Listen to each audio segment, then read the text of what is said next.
Welcome to Character in Action with Matthew J. Norcross, the official podcast of the 7 Degrees of Change Foundation. Come journey with us on the real-life stories of character in action.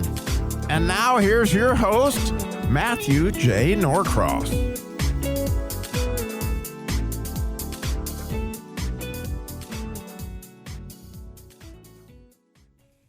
Welcome to Character in Action from the 7 Degrees of Change Foundation. I'm Matthew J. Norcross here in the studio with my producer, Richard Shannon. Hey, Richard. Hey, Matt. How are you?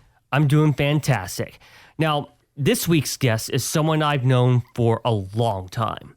Dr. Bose Ravenel has spent over 31 years in traditional pediatric practice and an additional 11 years in academic pediatrics. He retired in order to start a new career in pediatric functional medicine in November 2013. He became board certified in integrated pediatrics, or BCIP, in May 2016. He's done talks regionally and nationally on functional medicine topics, as well as co-authored a book called The Diseasing of America's Children in 2008 with psychologist John Rosemond. He received his medical degree from Medical University at Duke and has been in practice for more than 20 years. Dr. Ravenel joins us now over the phone. Thanks for being on Character in Action. Glad to be with you. Now, before we get started, can you tell our listeners more about yourself? Sure. After that 31 years in private practice and 11 years in the middle of those years in academic medicine with UNC School of Medicine, pediatric department working in a community pediatric residency program in Greensboro, in 2013, I basically responded to the call that I had experienced to move to a new late career, functional or integrative medicine. Yes, that's a good story. So how do you define character? I view character as a value system that rests upon a foundation of respect for your country, for the God of Abraham, Isaac, and Jacob. In other words, Judeo-Christian values, and treating others with respect and integrity. Treating others with respect and integrity. Respect is actually a trait we're going to talk about today, isn't it, Richard? Yeah, it was really cool hearing how you defined it, because usually it's going to be the who you are when no one's looking, but I feel like you were very specific and I enjoyed it. Yeah, I did too. So, tell us a story of witnessing either in person or in history, someone that was a true phoenix, someone that was a role model, leading by example and making the world a better place. Sure, that is easy for me because through the COVID pandemic, Dr. Peter McCullough has emerged as a courageous, self-sacrificing hero of going out in the public arena at great cost to himself, challenging medical and political harmful policy practices related to the response to the COVID pandemic. And as the world's most published and credentialed cardiologist, Dr. McCullough, because of his embedded political and financial vested interest on the part of those whose policies he's challenged, he's been a key leader among a growing group of similarly committed medical and scientific professionals who've done the same thing. He's literally sacrificed his career in personal life, stand up for rational, scientifically backed, safe, effective approaches to prevention and early treatment of COVID at immense cost, saving incalculable numbers of lives. In the meanwhile, in the process, inspiring others to join what we call the medical freedom movement and creating a virtual parallel medical system outside of the control of corporate, pharmaceutical company, and political interest. It's been a privilege and honor of my professional lifetime to get to know this man personally. Yeah, he seems like a great guy, that's for sure. Doesn't he, Richard? Yeah, I'm actually blown away by just by that, testimony. How did you two start working together? Well, as a pediatrician standing up for medical freedom and for informed consent, I actually had a parent of two teenage boys in Pennsylvania, seeking to defend their two. She was trying to help the boys not have to be required to take a COVID vaccine, which the father wanted them to take, and also did the judge in the case. So I actually went up there and was referred. She contacted Dr. McCullough. He was, of course, was swamped all over the world doing his work. He referred him to me, and I accepted and went to Pennsylvania and prepared a whole report and then actually we were successful the evening before the court session, which was going to be all day the next day. Once the opposing counsel and expert witness for the father had reviewed the information on which I was going to testify in court, they pretty much conceded, in essence, the whole thing to let the two boys make their own decision, which was known to be not to take the vaccine. Wow. Yeah. I mean, I got to tell you something. I actually took the COVID vaccine. I didn't see any negative effects, but I know that, you can't be forced to take a vaccine, especially when it comes to COVID. That's for sure. That never was the case until now. Yeah. And the fact that you did, there's recently has been a study published where they analyzed lots and batches of the vaccines, and about 16% of the vaccines, there were no side effects whatsoever. In essence, like there's 16% of them are harmless.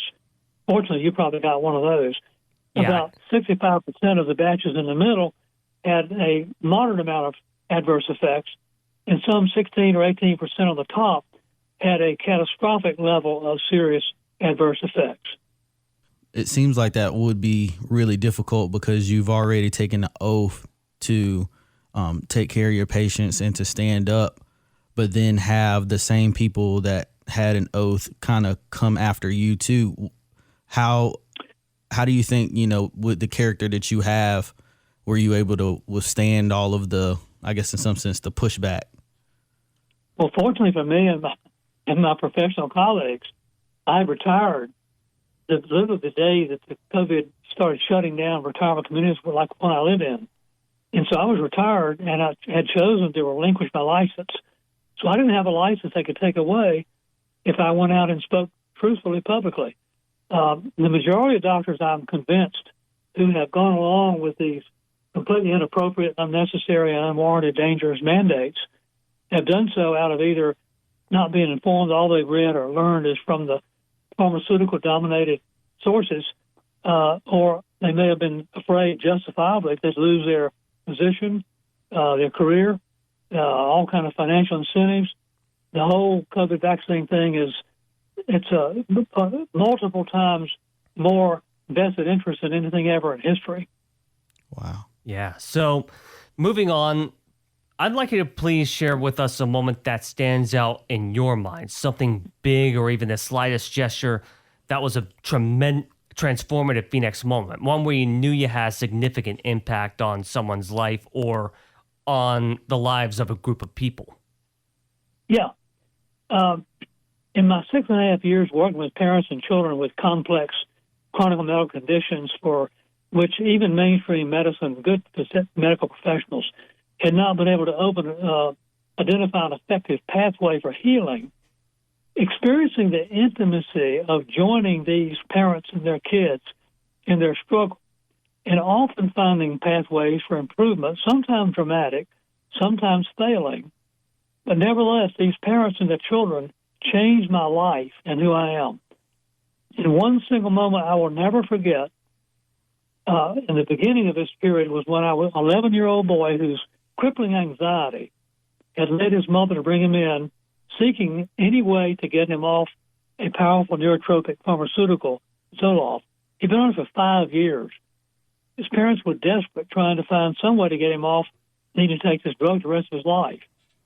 He turned out to have gluten sensitivity, proven with a special panel of blood tests not known or accepted in mainstream medicine. And after going gluten-free and weaning slowly off the medication, his anxiety completely vanished and never returned up to the several years after I kept seeing him. Wow. I gotta say that as someone who has to live gluten-free myself, I can definitely relate. That's remarkable. Yeah, it is. So let's move on to the trait of respect. And my question to you is, how do you think we can rekindle the trait of respect today? not as a doctor, but as a role model to others? I think that really needs to be by modeling, embracing in our own personal life, humility, forgiveness toward those who misunderstand or are offended by us, and seeking to understand and empathize with them and trying to find some quality in them to celebrate. Empathize, key word, right, Richard? Yeah. And Yeah. we're going to talk about empathy in a moment, but now let's talk about responsibility, and this is a big one. From your perspective as a doctor, what does responsibility mean to you? I think it means committing to listening carefully to the concerns and needs of the patients, investing personal time and effort to seek to find pathways for healing for their medical problems, while equally important, offering personal human connection in the process. Yeah, that's very important in the medicine industry and in the medical industry, right, Richard? Yeah. One of the things that I always wonder about, because I hear with doctors and just in my interaction with doctors, sometimes it seems like it's their way or the highway. And I understand that it may not have that attitude because they are the professional. So like as the doctor, you are the professional and know what is happening. So when it comes to responsibility, how do you deal with knowing that you're responsible for this person's health, but also at the same time knowing that they're in charge of their health?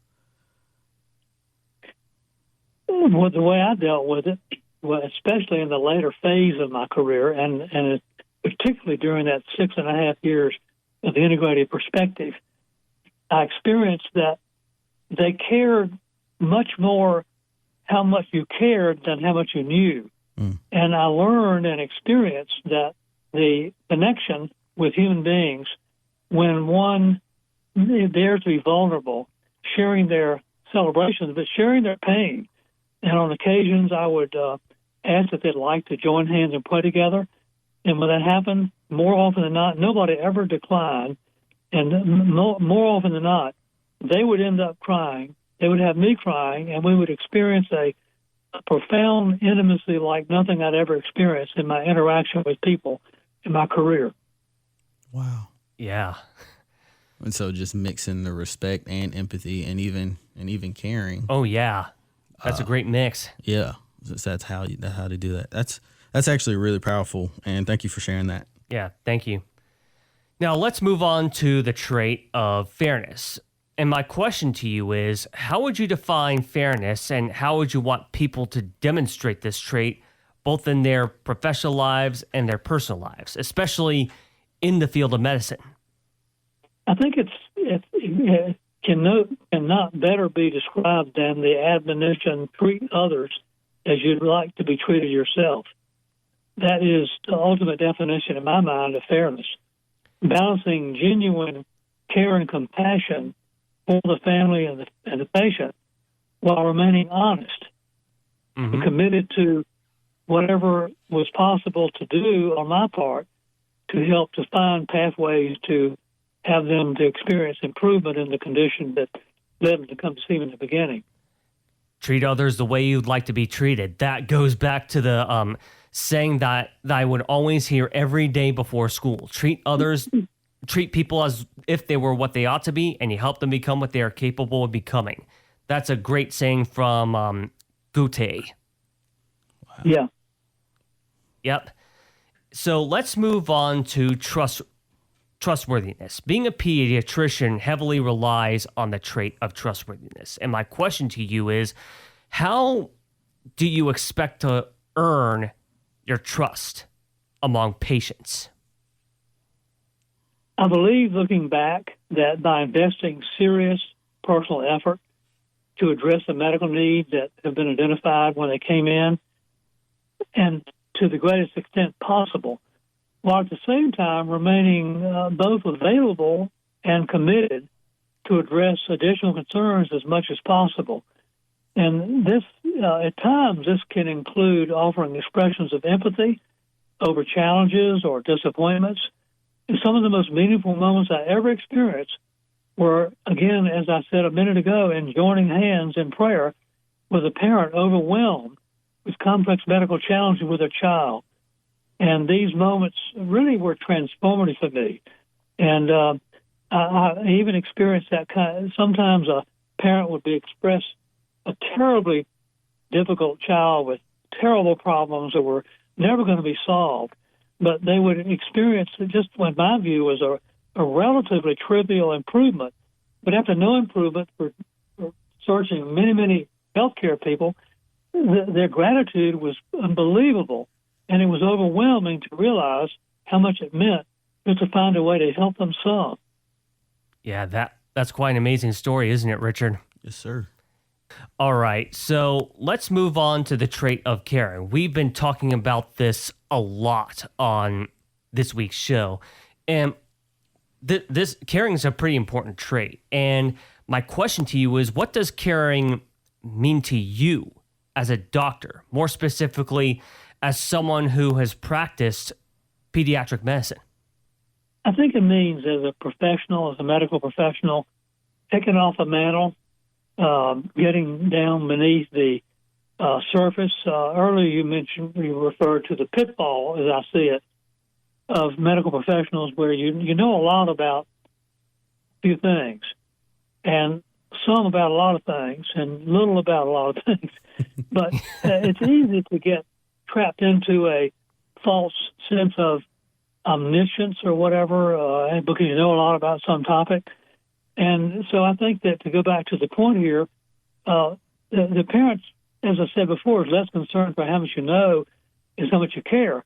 And so getting back to really being honest and being sincere, empathetic, identifying or hearing and responding to the patients, not only their needs, but their pain or even their celebrations, but connecting in a human way. And I think that's the only way you can really ever achieve a relationship that is defined by real connection and caring sensed by the patient. Connecting in a human way. That's in this day and age filled with, talking on social media, texting, stuff like that. That's a much, we need that more than ever. That's for sure. And with a head buried in a computer while talking. Oh, yes. Yeah. I had a question about, in your years of working with other doctors, do you think that just these traits, or specifically the caring traits, is what makes doctors, in some sense, in higher tiers than others? Because sometimes it seems like with any kind of profession, it's more of what you know and how you can tell what you know more than traits like these. But do you think there's like almost like a hierarchy of doctors that, even though they know all the same things, the ones that can articulate and be caring like this, that would make them better? Well, I think that there are some, just like there's in any given field, the same challenges for any of them. Law, medicine, teaching, whatever. When one becomes highly proficient in some particular area of life, it's easy and seductive to become just subconsciously feel like you know about everything. And I think a word that we hear all the time now, pride in this and pride in that. I'm proud of you. And the older I get, the more I become convinced that, and I seek to do it myself, is remind myself when I may say to my grandchild, I'm proud of you, is to shift it to, I'm grateful for what the Lord has done for you. I'm grateful for your this. To be grateful rather than prideful, because the Bible never says anything good about pride. And but it says a lot about humility. Yeah. Yes. Oh man, that's a very interesting analogy. That's for sure. I never knew that the Bible. Yeah, I never knew about that before. So now let's move on to citizenship. Now this is, I believe, this is one of the most important traits in the 7 Degrees of Change. What does it mean to you to be a good citizen, not just as a doctor, but as just a regular person? I think it just means that, basically it means applying in the societal or social world in which we operate and work and play, for that matter, the same principles that we aspire to do in our own professional or personal life, which goes back to the things we've already been talking about. Right. To be honest, humble, to seek to be humble, honest, connected, caring. Yeah. It definitely seems like the person that will go outside and actually love their neighbor, that would be a good citizen. Yeah. Love thy neighbor. That's something everybody needs to learn, right? Exactly. Yeah. It's and I've heard people say, well, you have to learn, they twist it backwards or upside down in my view. mm-hmm. Love our neighbor as thyself. That's Right. predicated assumption that we naturally love ourselves. And so some will say psychologically thinking that we have to learn to love yourself before you can love your neighbor. But Jesus never said that. He said love your neighbor and then love God. He didn't say love yourself. Right. So let's move on to empathy, because we were talking about empathy a lot earlier on in the show, and this is actually going to be the final question to you. What does empathy mean to you as a medical professional? I think it's the foundation for developing trust and respect. It's not the same thing as sympathy. Often it's missed as being the same thing. Right. The difference is sympathy is feeling sorry for somebody, which is okay. I mean, it's commendable. But empathy is identifying with and understanding where that person is. And it's deeper, a more connectional and healing relationship. Yeah. Yeah. I remember interviewing Father Joseph Fezio, who is a Catholic priest and is the founder of Ignatius Press, and he was talking about the differences between sympathy and empathy as well. And what you said about sympathy and empathy definitely takes me back to that interview. That's for sure. Interesting. Yeah. So now before we close, please share with us some thoughts on how we can bring character back into our culture. I just have to summarize it by saying, as an individual, living a life that is anchored in integrity, commitment to what things that are righteous, just, inspiring to others, and being honest, and again, the repeated thing, but trying to remain humble, especially if one is blessed or privileged to experience success in any area of life, not to get caught in the trap of equating that with being superior or as opposed to being grateful. Yeah. Amen to that. Amen to that. That's for sure. That was a good summary. Yeah. And it was very everything you laid out when it comes to, the character traits and how you define character, it was all laid out very beautifully. And I was very delighted to have you on the show. Appreciate that. Yeah. Dr. Bose Ravenel, thank you for joining us. It was an honor and a privilege to be able to speak with you today. It was for me on my end as well. Thank you as well. And thank you, Richard. Our pleasure. Well, that's all for now. Character in Action is a co-production of the Truth Network and the 7 Degrees of Change Foundation. Your host is me, Matthew J. Norcross. Our producers are Robbie Dillmore and Richard Channing, and our intro is done by Robbie Dillmore. If you like the show, be sure to listen to and follow us wherever you get your podcasts.